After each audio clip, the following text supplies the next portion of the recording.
ভয়াবহ দানবীয় ফ্যাসিস্ট সরকারের দীর্ঘ নির্যাতনের একটা শাসনের পরে আমরা একটা অভ্যুত্থানের মধ্য দিয়ে একটা সুযোগ পেয়েছি একটা নতুন বাংলাদেশ তৈরি করবার, নতুন বাংলাদেশ নির্মাণ করবার।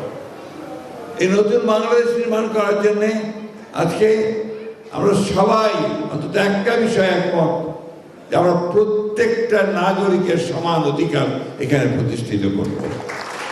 এবং সেই সঙ্গে আজকে আপনারা যারা নিজেদেরকে মনে করছেন যে আপনারা আলাদা ক্ষুদ্র জাতিগোষ্ঠীর সদস্য, আমার ম্যাডাম সবসময় বলেন, আমার নেতাও বলেন যে কখনো এই কথা বলা যাবে না, সংখ্যা লঘিষ্ঠ বা সংখ্যা লঘু, আমরা এ কথা বলা যাবে না।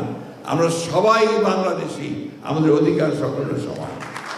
আর নিশ্চয়ই আমরা অতীতে সব সময় সব কাজ করা সম্ভব হয়নি, অতীতে আপনাদের প্রতি সব সময় সুবিচার করা সম্ভব হয়নি, কিন্তু আমরা বিশ্বাস করি আমাদের নেতা জনাব তারেক রহমানের নেতৃত্বে যে 31 দফা প্রণয়ন করা হয়েছে, যা বাংলাদেশের ভবিষ্যৎ রাজনীতির মূল চাবিকাঠি, সে 31 দফার মধ্যে রেইনবো বাংলাদেশের কথা বলা আছে, রেইনবো জাতির কথা বলা আছে।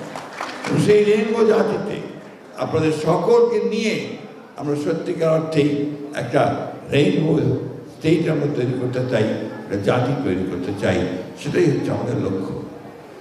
আজকে দুঃখের সঙ্গে বলতে হয় যে একটা চক্রান্ত চলছে, বাংলাদেশের ভবিষ্যতে যে নির্বাচন হওয়ার কথা, সেই নির্বাচনকে বানচাল করে দেওয়ার জন্য একটা গোষ্ঠীর চেষ্টা করছে।